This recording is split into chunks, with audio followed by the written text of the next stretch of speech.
Hello everyone, and welcome once again to Caleb Likes Books. I am Caleb, and today we are going to be talking about the book Small Gods by Terry Pratchett, which is one of the standalone Discworld novels. So this is actually the first of the many Discworld novels that I have read.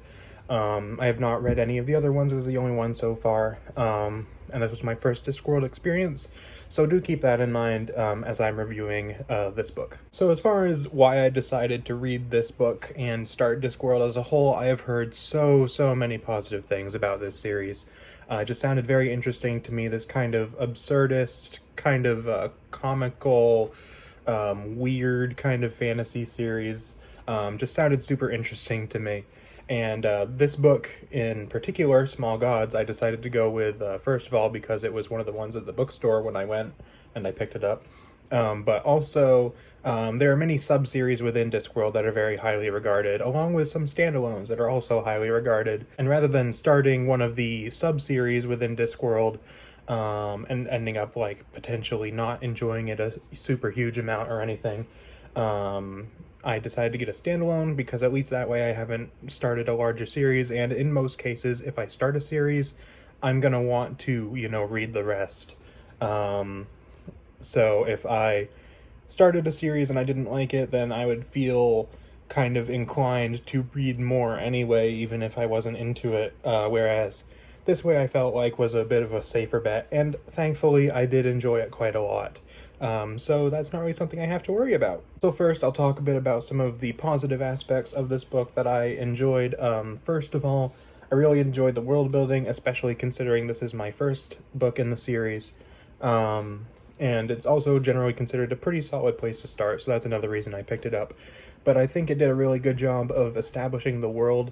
I already knew sort of a little bit about Discworld. I knew kind of some of the, I don't know if you'd really call it necessarily lore, but kind of the whole thing about Discworld basically is kind of the opposite of our world in that we used to believe the Earth was flat. I mean, some people still believe the Earth is flat, but we used to generally believe the Earth was flat and that the entire universe centered on Earth.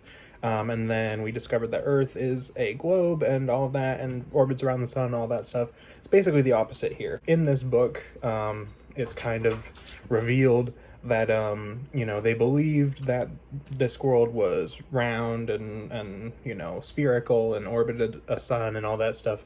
And then it's revealed that it's actually a flat plane on the back of 4 elephants, which themselves are on the back of a giant turtle, which kind of tells you everything you need to know about the tone of this going in. It's very weird and wacky, but it's very charming, I guess is the way I'd put it, which is another thing that I really liked about this book, just the kind of charm of it, the general feel, and the way that it felt as I was reading it. It was just a very fun read.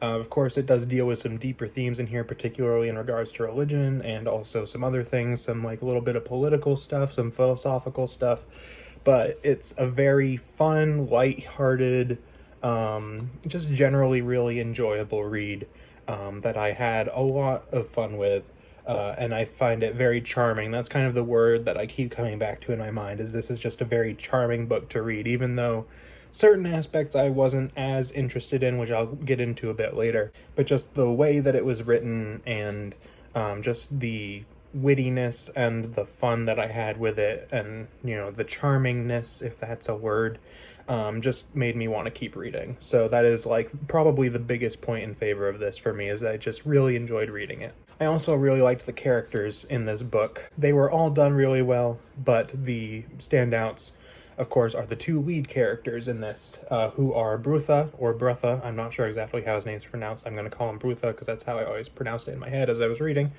But he is basically a very religious person, but he is not super intelligent.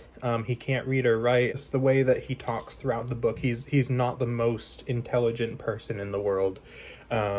But he is a very charming character. He's a very charismatic character.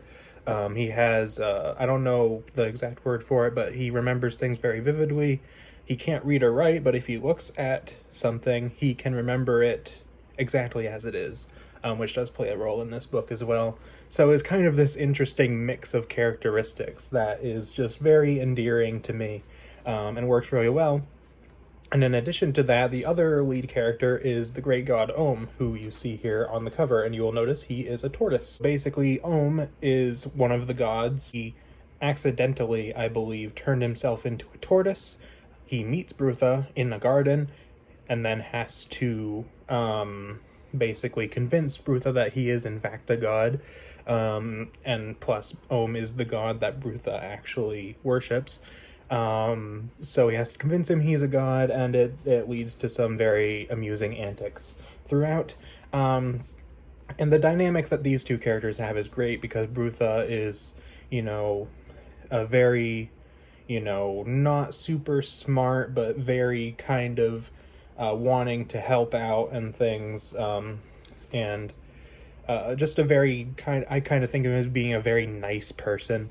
I think, whereas Ohm, not that he's not necessarily nice, but he is very sarcastic. He's very, kind of witty and that kind of thing. It's a very kind of different two sets of personalities, but they work together really well.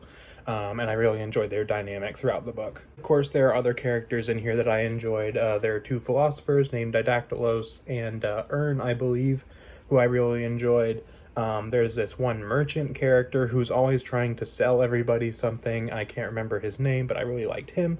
There's Vorbis, who is kind of the antagonist of the book, I guess. And he was really cool. He wasn't necessarily one of my favorite characters in there, but he was a good character. So all around, I think the characters in here were done really well. And the last point that I'll touch on as far as positives is the themes in this book.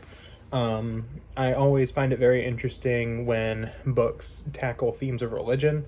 That's one reason, for example, one thing I really liked in Brandon Sanderson's Mistborn trilogy, along with Warbreaker, which so far is the only books of his that I've read, but I really enjoyed the themes of religion in there and how that was handled. And likewise, I really liked how it was handled here. It's kind of a very, almost kind of satirical, kind of take on it, but it presents a lot of interesting stuff, especially with, Om being a god and kind of the nature of religion, nature of actual, true faith and belief versus, not as true faith and belief and things like that. It was just super interesting. There were some philosophical kind of things in there, again, with the two characters I mentioned before. So overall, I thought the themes in this book were also really interesting. Unfortunately, I do have two negative points to mention with this. The first one isn't really that much of a negative, but it's still something that I was not as thrilled with, and that's the general plot of the book. What really kept me reading Small Gods was the characters, the themes, the general feel of it. It was not really the plot.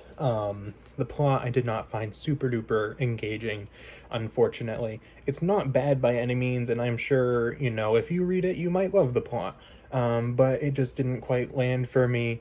It was still good, and I enjoyed it, but it was not the thing that was I need to know what happens next. I just wanted to spend more time with these characters in this world. That's more of what kept me going versus I need to know what happens next in the storyline. So there's that. And then the second thing is that a little bit of this did lose me a little bit, kind of in the sort of maybe 2/3, 3/4 of the way through the book. The section where I believe the characters are in a desert. Did not really work for me that much. I mean, there was still good stuff in there, but the rest of the book, I was super into it, and that part kind of lost me a little.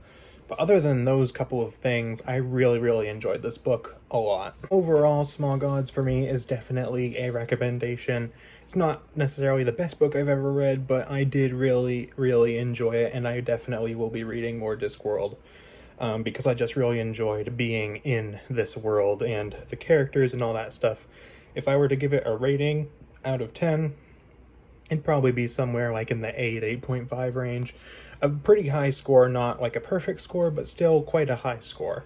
So it was definitely one that I enjoyed a lot, and I look forward to reading more Discworld. That's pretty much all I got for you today. Let me know down in the comments if you have read Small Gods or even any other Discworld, or if you are interested in reading Discworld at all. And do expect more reviews of Discworld in the future. I do intend to continue reading this series now that I have read this one.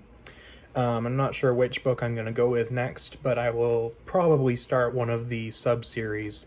I'm not sure which one, but I will definitely be reading more, so look forward to more reviews of that at some point in the future. And that's all I got for you today, so thank you for watching, and I will see you guys next time.